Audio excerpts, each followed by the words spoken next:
July 24, 1997, a Thursday afternoon in Lander, Wyoming.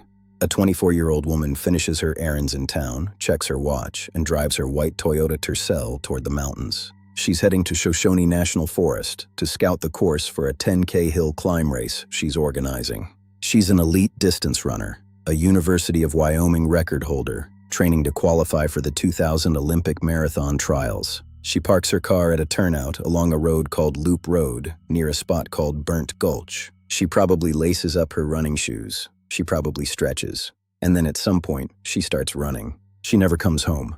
Her car is found the next morning, unlocked, keys tucked under a to-do list on the seat. Her green wallet is missing.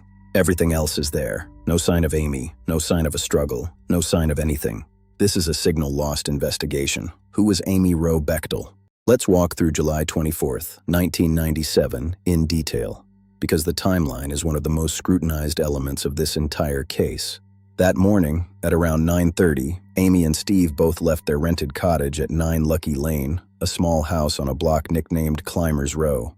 Steve headed to Dubois, about an hour and a half away, to scout rock climbing routes with a friend. He took their dog and a firearm. Amy headed to the Wind River Fitness Center, where she taught a children's weightlifting class. After the class, Amy ran errands around town. At approximately 2:30 p.m., she stopped at the camera connection. She asked about a photography competition. After leaving the shop, investigators believe Amy drove out of town, through Sinks Canyon and up onto the Loop Road. She was heading to the area near Burnt Gulch to scout the course for a 10K hill climb she was organizing. A couple reported seeing a blonde woman running near Fry Lake around 5 p.m. She was wearing black shorts and a light tank top. Back in Lander, Steve returned from his climbing trip at around 4:30 p.m. Amy wasn't home. By 10 p.m., he called her parents. Shortly after, he called the sheriff's department. Friends fanned out looking for her car. At approximately 1 a.m. on July 25th, they found it. Amy's white Toyota Tercel was parked at a turnout near Burnt Gulch. The car was unlocked. The keys were tucked under her to-do list. No sign of Amy, no sign of a struggle. By 3 a.m., a full-scale search was underway. What followed was the most extensive search operation in Wyoming history. And when I say that, I'm not using it as a figure of speech. For the first 5 days, multi-jurisdiction search and rescue teams swept the mountains with trained tracking dogs. Searchers went out on horseback, on ATVs, on dirt bikes, and on foot. The Wyoming National Guard was called in. The Civil Air Patrol provided aircraft and helicopters, including one equipped with infrared heat-seeking technology. More than 24 FBI and Wyoming Division of Criminal Investigation agents arrived from Denver and surrounding areas. They set up shop in the sheriff's office and stuck pins in a map. They questioned everyone. They chased every lead. The FBI obtained satellite images from NASA. Even the Russian government was asked for assistance. By July 27th, police were receiving roughly 1,000 calls per day. Lakes and mines were searched. Cadaver dogs were brought in. The consensus among searchers was blunt. If Amy was lost or injured, they would have found her. Period. If she had been attacked by a bear or mountain lion, the dogs would have alerted. They would have found something. They found nothing. Remains, clothing, blood, nothing. After 5 fruitless days, investigators began to suspect foul play. After 8 days, the active search was called off. The case shifted from search and rescue to criminal investigation. Almost immediately, investigators turned their attention to the person closest to Amy, her husband, Steve Bechtel. This is standard procedure. Statistically, when a woman vanishes, the most likely explanation involves someone she knew. When detectives searched the couple's home, they found Steve's personal journals. And in them, they found poetry with violent overtones. Some described violence toward women.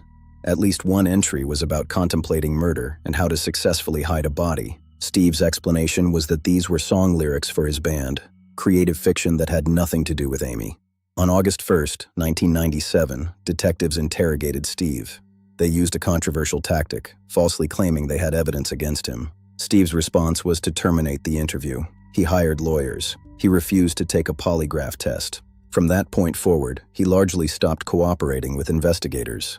On August 5th, an FBI agent directly accused him of murder. Now there's another side to this. Steve had an alibi. He said he was rock climbing in the mountains above Dubois. He was with his friend Sam Leitner.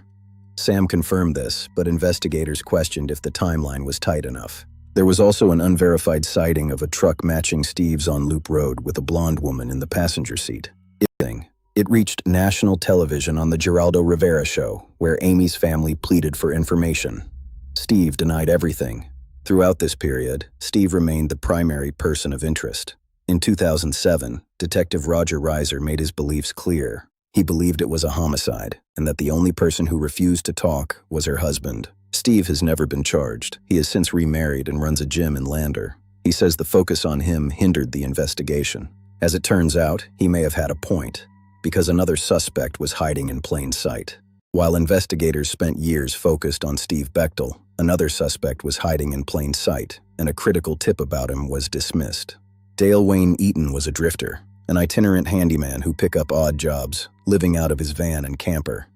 He is now believed to be the Great Basin Killer, a serial killer potentially responsible for the murders of at least 9 women across 4 states. At the time Amy disappeared in July 1997, Eaton was camping in the Burnt Gulch area, the exact spot where her car was found.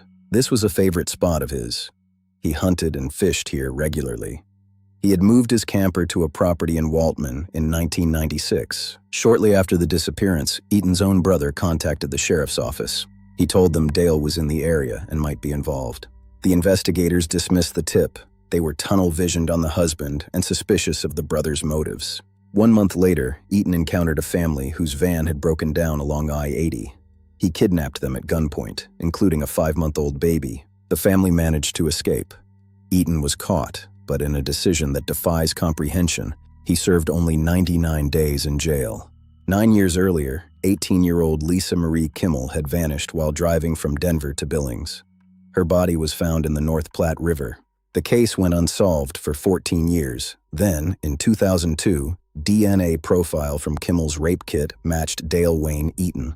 They searched his property and found her car buried in the ground, a black Honda with personalized plates that read, "Lil Miss." Eaton was convicted in 2004. In 2022, he was resentenced to life without parole. He is currently incarcerated in Torrington.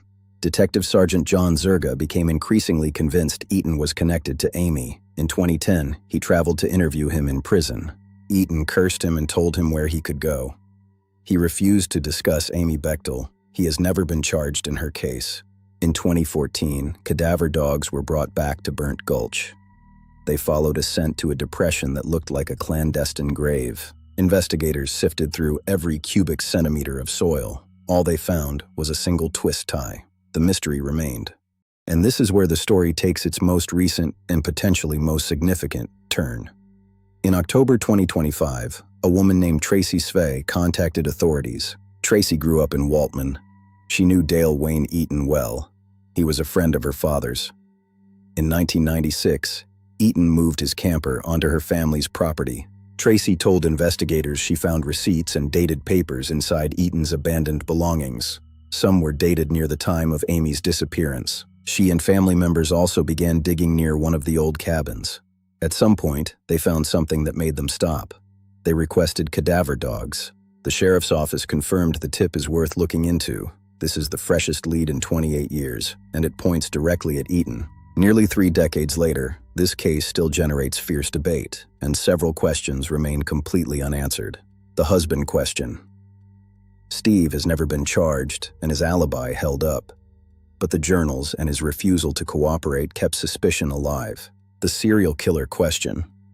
Eaton was camping exactly where Amy's car was found.